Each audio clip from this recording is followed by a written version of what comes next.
Namaskar, tenham todos e todas um bom dia.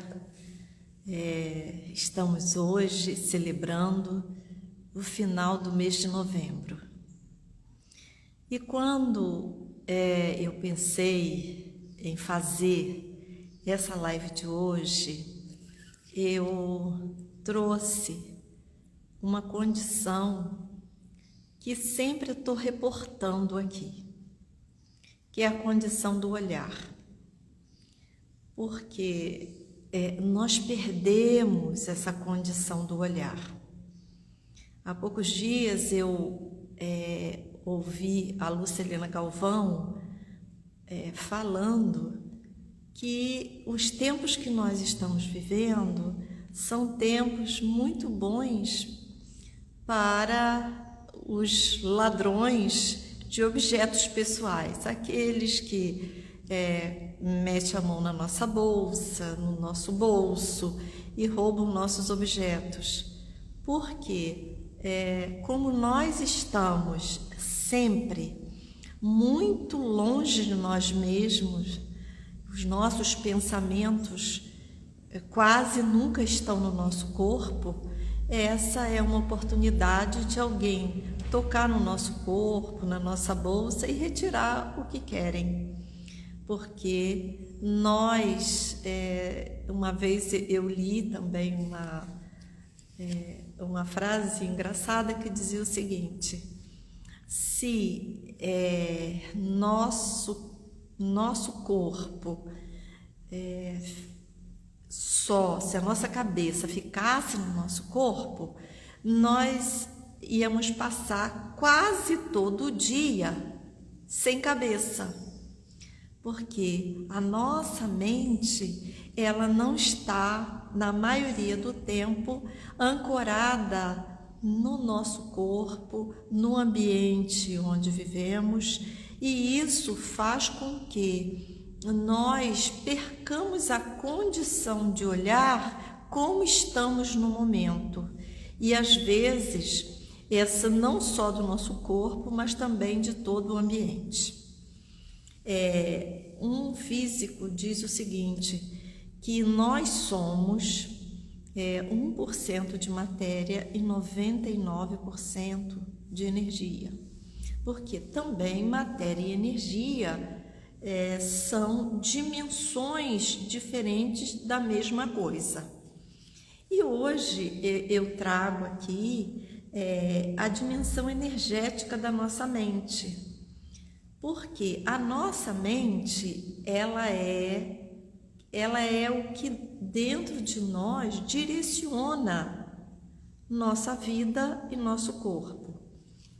Minha filha trabalhou um tempo no setor de doenças mentais e lá tinha pessoas muito bonitas, com corpos saudáveis, mas sem mente. E o fato delas terem uma mente deteriorada, uma mente não pensante, fazia com que aqueles corpos não tivessem valor para elas transitarem livremente nesse mundo.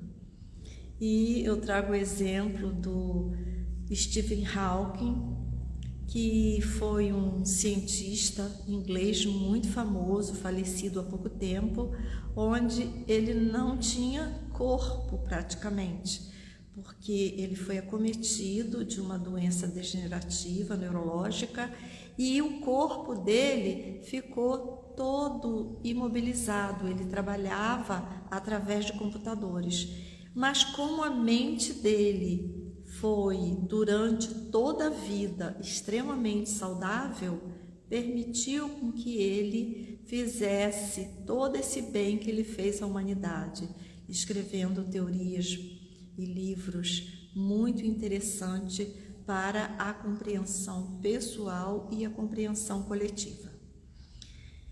Quando estava no curso primário, nós aprendemos sobre os estados da água, sólido, líquido, gasoso. Então, a mesma água, ela pode, conforme as circunstâncias, se manifestar de formas diferentes. Nós também somos assim.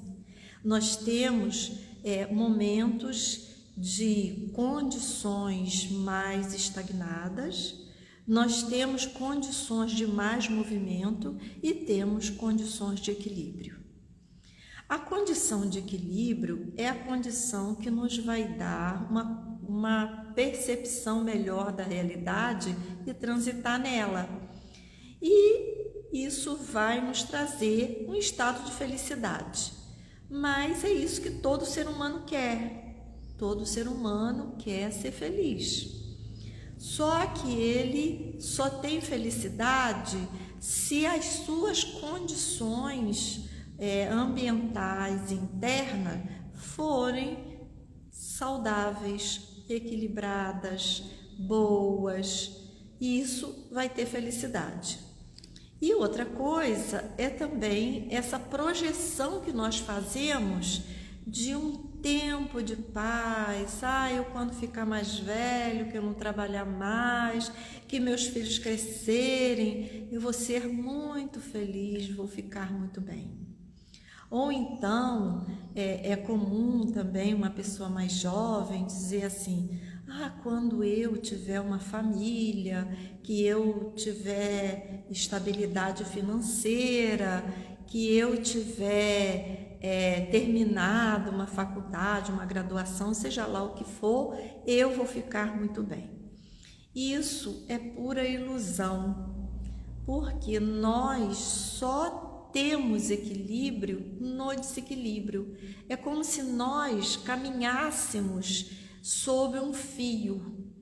E quando nós caminhamos sobre esse fio, para equilibrar, uma vez a gente vira para um lado, outra vez a gente vira para o outro, e a gente vai caminhando no desequilíbrio. Pois esse desequilíbrio, essa instabilidade que é a verdadeira condição da vida. Até porque é fácil de compreender. Você compra uma poltrona muito macia e aí você se senta lá e vai ver uma série, vai ver um filme. O que acontece? Ninguém aguenta ficar o dia todo. Depois de um certo tempo naquela condição confortável, nós internamente sentimos uma necessidade, uma vontade de sair daquilo. O nosso corpo clama, o nosso corpo se cansa daquela condição estagnada. E essa condição de movimento, de estagnação e desequilíbrio é que rege toda a energia do universo, é que rege a nossa natureza. Então, a nossa mente, ela funciona com essas qualidades.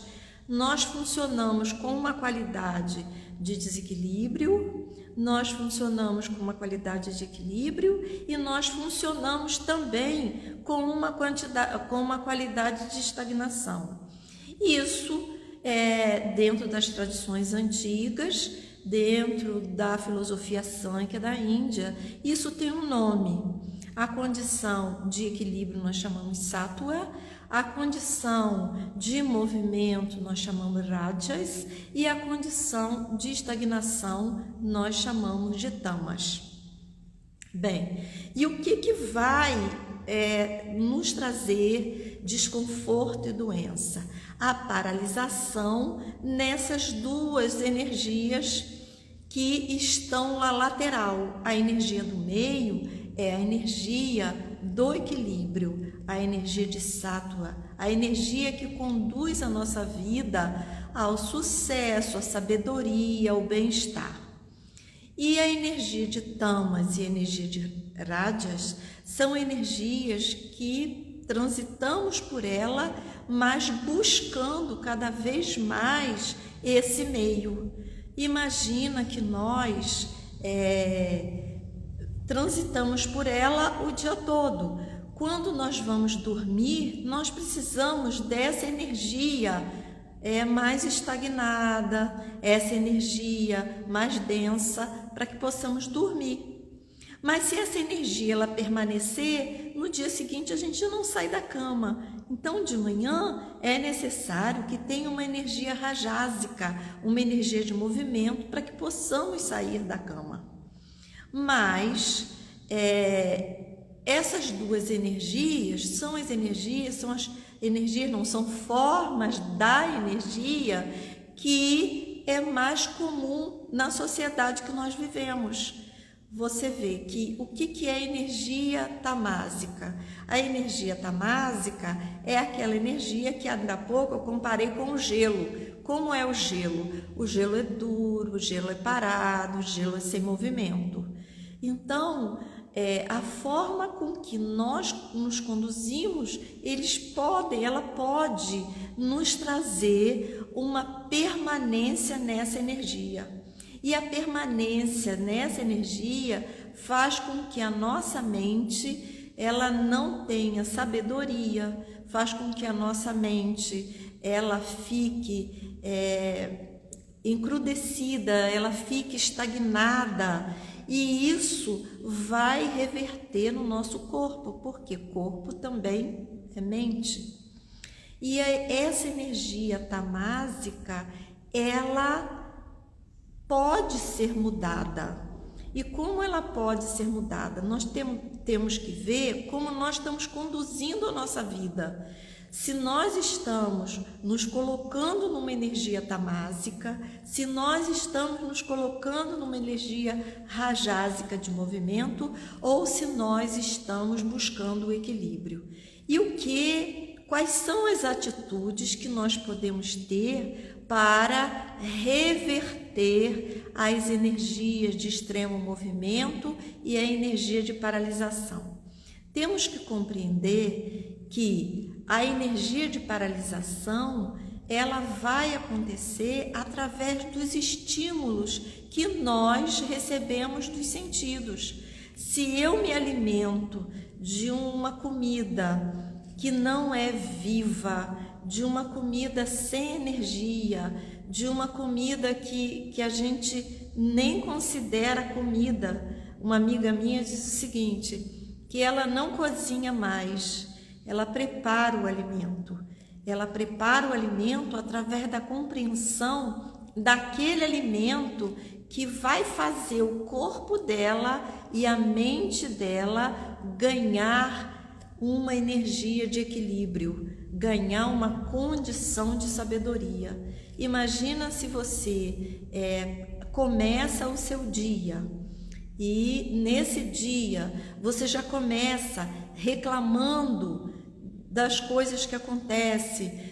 Se você começa o seu dia preocupada ou preocupado com contas que tem que pagar, se você começa o seu dia e ao longo do dia se movimenta daqui para lá, de lá para cá, sem consciência, o que vai acontecer com a sua mente? A sua mente não vai ter disponibilidade para refletir sobre os eventos que você está vivendo e também sobre os eventos que você deveria atuar de forma sábia, de ter o discernimento das situações. Então, nós vamos aí ver que o alimento é um dos grandes componentes, porque como o alimento também é natureza, essa natureza do alimento, ela pode ser rajásica, que estimula a um movimento desenfreado,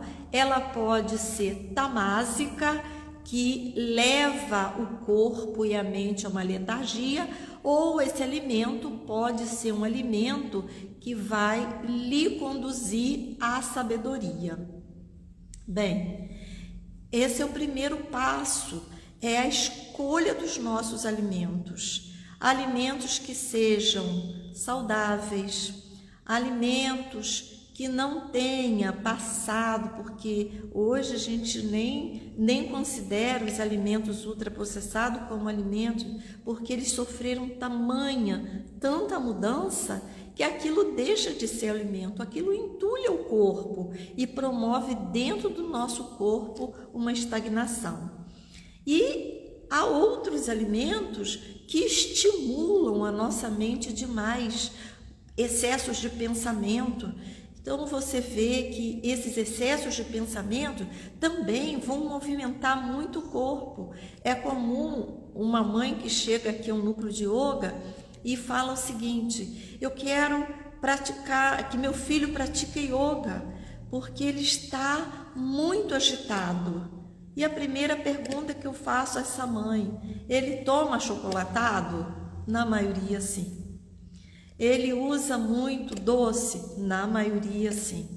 Ele usa ultraprocessados como os refrigerantes, os biscoitos, aquela coisa toda que tem no mercado. E o que esses alimentos trazem? Além da estagnação, que vai ser a seguir, ele traz a agitação.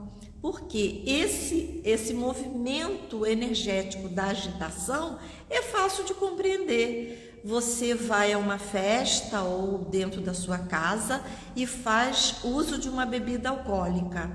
Aquela bebida alcoólica, num primeiro momento, vai lhe dar um ímpeto, vai lhe dar uma alegria, você vai se tornar uma pessoa falante. E o que acontece no dia seguinte? No dia seguinte é uma depressão, é um estado de estagnação. Então esse excesso de alimentos rajásicos, eles trazem logo a seguir a estagnação.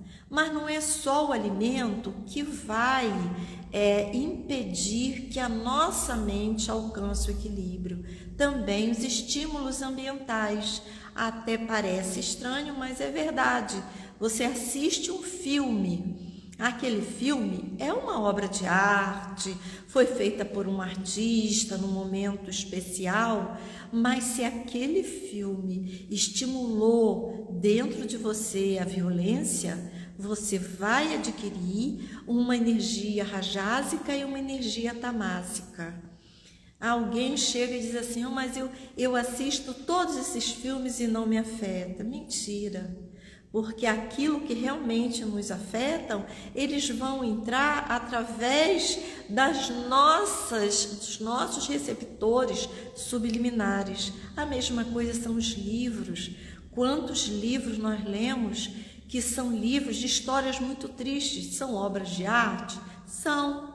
Mas esses livros não vão nos conduzir àquela energia, àquele estado da energia que nós precisamos para a vida, que é uma energia sátrica. E o que vai nos conduzir a uma energia sátrica? Uma leitura espiritual, um exemplo de um ser sagrado, um canto. As músicas, então, são péssimas, porque são músicas muito bonitas. As músicas do nosso cancioneiro são músicas bonitas, elas têm ritmo bonito, têm melodias bonitas, mas em sua maioria as letras são muito tristes. Alguém que perdeu alguém que foi abandonado, alguém que não encontrou um amor na vida. Então isso tudo vai impregnando o nosso ser e gerando essa energia densa, grosseira. E isso é uma coisa que dentro da nossa consciência, através da nossa autoobservação, nós podemos fazer as escolhas. Então eu escolho nesse momento me alimentar de uma coisa saudável, mesmo que esse alimento seja um alimento simples. Eu escolho ouvir uma música que me eleve, eu escolho assistir um filme na mesma qualidade. E o que é mais interessante e que às vezes não é assim muito bem visto, é escolher as pessoas com as quais nós convivemos. Porque as pessoas com as quais nós convivemos, elas vão dizer muito daquilo que a gente vai viver amanhã e adiante. Se essas pessoas são pessoas muito agitadas, se essas pessoas são pessoas muito densas. Que são pessoas densas? São aquelas que vão sempre lhe trazer notícias ruins, são aquelas que não têm sentimento de gratidão e são aquelas que só olham o seu próprio umbigo. Então elas só olham para elas. Essas são pessoas que vão nos conduzir a uma condição tamásica, a uma condição de tristeza. Porque o que é uma condição tamásica? É uma condição de tristeza, é uma condição de depressão, é uma condição de angústia interna. E aí, como fazer para reverter isso? Essa pessoa, ela é um ser humano, ela também está em evolução. A primeira coisa é não criticar essa pessoa, acolher no coração, mas ao mesmo tempo, ou você muda de assunto, ou você muda do lado da rua, ou você só faz uma visita o dia que ela precisa. E alguém pergunta assim: mas se essa pessoa é da minha família? Não importa. Todo deserto tem um poço. Começa a conversar de assuntos que faz aquela pessoa sentir um pouco de felicidade. E aí a gente muda o rumo da prosa. Isso também é muito importante. Outra coisa assim que é bem importante para a nossa vida são os intervalos, que eu sempre estou repetindo aqui. Se você se sentiu que está muito agitado, muito agitada, que a sua mente não está pensando direito, o primeiro passo é ir para a natureza. A natureza, ela tem, na maioria das vezes, essa condição sáttvica. Não quer dizer que a natureza sempre seja sáttvica. Quando dá uma tempestade, quando dá um vendaval muito forte, ela está numa natureza rajásica. E quando ela está enlameada, é uma natureza tamásica. Só que não é comum nós, seres humanos, convivermos com a natureza em seus momentos que não sejam sáttvicos. Uma vez convivendo com a natureza, uma vez dando intervalos, você vai ter condições de buscar o que é melhor. E eu sempre reporto aqui, porque eu não faço essa fala apenas para as pessoas que têm bens materiais e condições para fazer esses tratamentos internos. Porque se vocês olharem dentro da sociedade, mesmo as pessoas que têm muitos bens materiais, mesmo pessoas que têm muito poder, elas estão à deriva dessas energias de estagnação ou de intenso movimento. Elas ainda não têm o discernimento de procurar o melhor para as suas vidas.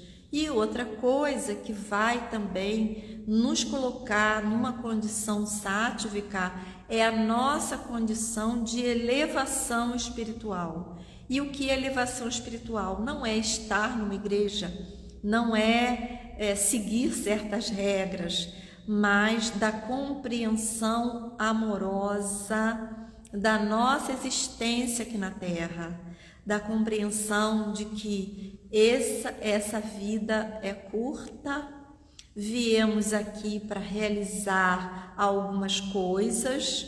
Normalmente essas realizações são ajustes de contas de coisas que nós precisamos aqui na Terra fazer. E é fácil você conhecer a sua energia e a energia das pessoas que estão ao seu redor. Uma pessoa tamásica, ela está sempre falando palavrões, ela está sempre reclamando, ela está sempre numa condição de preguiça, de má vontade com ela mesmo e com o outro. Uma pessoa rajásica, ela nunca vai lhe ouvir, nem a tamásica. Você fala várias coisas, ou então ela pega o telefone, liga para você, e aí ela nunca pergunta como você está.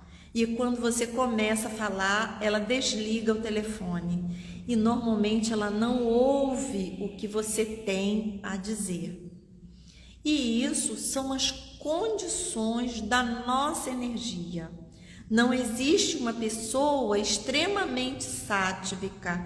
Nós, seres humanos, vivemos nesse fio de equilibrista, transitando por essas 3 modalidades da energia. Agora, uma vez percebendo a energia quando ela está estagnada ou quando ela está em grande movimento, é termos o discernimento de partir novamente para o equilíbrio.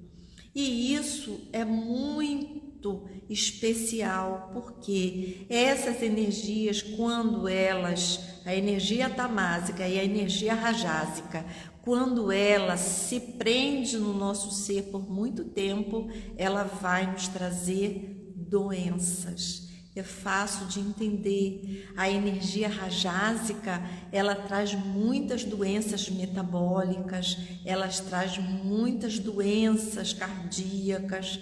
A energia tamásica, se ela permanece por muito tempo, nós vamos ter estagnações essas que vão gerar tumores, que vão gerar no nosso corpo doenças dos nossos órgãos e das nossas vísceras. Portanto, a nossa escolha, e por isso que a gente ouve em várias tradições espirituais a questão do livre-arbítrio. O livre-arbítrio é a escolha de como vamos transitar. Seja uma pessoa de poder aquisitivo alto, seja uma pessoa de poder aquisitivo baixo, não importa a posição que ela esteja na sociedade, se ela tem consciência desses movimentos da energia, ela pode curar a sua vida. Uma pessoa de um nível social muito baixo, que não tenha um salário muito alto, ela pode sentar à sua varanda e olhar um pouco o tempo. Ela pode chegar à sua casa e não ligar a TV, porque a TV é um grande objeto de estagnação e de aceleração dos seres humanos, porque as histórias estão prontas. Você se senta e recebe, ali você está estagnando o seu corpo, está estagnando a sua mente. Ou então ela traz movimentos dos esportes, dos artistas, dos shows, e aquilo faz aceleração na mente. E isso não quer dizer que você não vá assistir, mas ter a clareza do quanto aquilo está afetando você e fazer as suas escolhas de vida. E rapidinho aqui a gente fala e passa. Eu vou ler algumas coisas bem interessantes. Essa frase está no Bhagavad Gita, que é um livro tradicional da filosofia indiana, que diz o seguinte: os alimentos que nós comemos aumentam força, pureza e saúde e alegria, e são sáttvicos, porque o alimento sáttvico não é aquele alimento caro que está no mercado, é aquela planta que nasce na nossa horta. E por isso que uma das coisas que vão nos trazer uma condição sátvica é o conhecimento verdadeiro, é a amorosidade no nosso coração.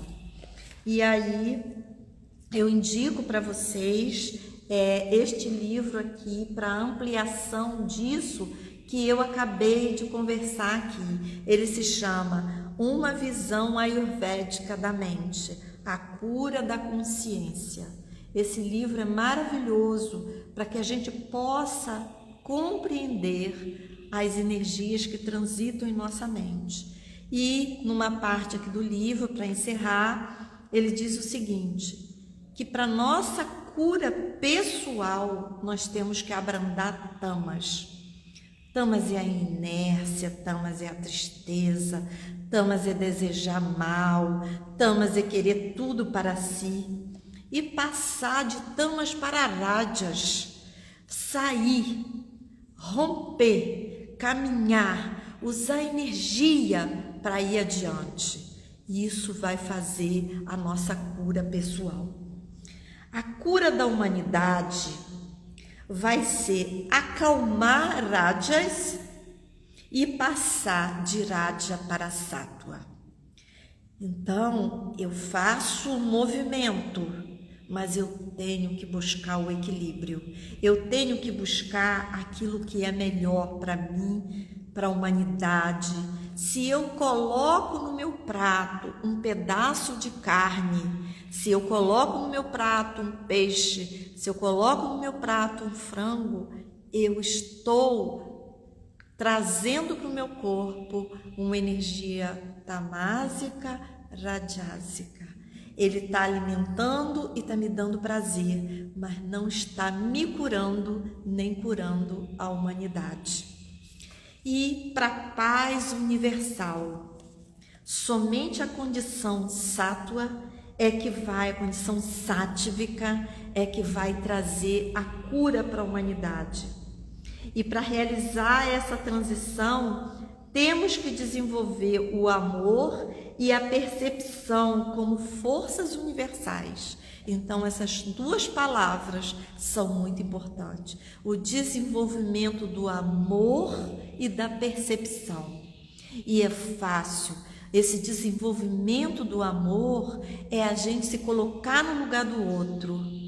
E seja em qualquer condições, palavras suaves e amorosas. Não é aquela palavra que vem de fora, mas é aquela que vem de dentro, é aquela que vem do coração. Qualquer pessoa que grita, qualquer pessoa que xinga, qualquer pessoa que está sempre falando só sobre ela não está desenvolvendo essa qualidade sátvica. E aí a gente vê quantas coisas nessa vida a gente quer alcançar, mas não vai alcançar fora. Tudo será alcançado dentro. E aí ele diz assim: precisamos aprender a transcender as limitações da condição humana para a nossa natureza espiritual e superior. E aí nós temos os recursos apresentados, além disso que eu falei, yoga, meditação, práticas mais tranquilas, vivências na natureza, condição amorosa de olhar todas as pessoas como parte de uma única entidade, que é a entidade cósmica. Então ele diz assim: não deveríamos mais procurar superar nosso sofrimento, mas desenvolver a nossa alegria. E isso é outra coisa fundamental. Não ficar mais olhando o que está sofrendo, desenvolver a alegria, desenvolver a gratidão. Não deveríamos mais nos concentrar em nossos problemas pessoais ou coletivos. Quantas pessoas vocês conhecem que só falam dos seus problemas? Elas só falam de si, elas só buscam para si. E isso é uma condição estagnada. Essa condição estagnada nunca vai nos levar ao equilíbrio. E aí, mas desenvolver a comunhão com o universo superior, com os poderes divinos que nele atuam. Nesse estágio, passamos de aspecto humano da nossa condição a um aspecto universal e nos tornamos abertos a toda a vida. Então, quando nós tivermos essa condição de sair de nós mesmos, do nosso umbigo e partir para olhar essa humanidade, olhar o outro de forma amorosa e com uma percepção consciente, teremos desenvolvido o estado sátvico, pois é a única e absoluta condição energética que vai nos tirar dessas amarras que nós estamos vivendo. Que vocês possam levar para vocês hoje nessa live essas duas palavras: a amorosidade e a percepção interna e externa, a percepção amorosa. Namaskar para todos e até a nossa próxima semana. Que vocês fiquem bem e que a energia de vocês possa se equilibrar, possa se tornar cada vez mais sátvica.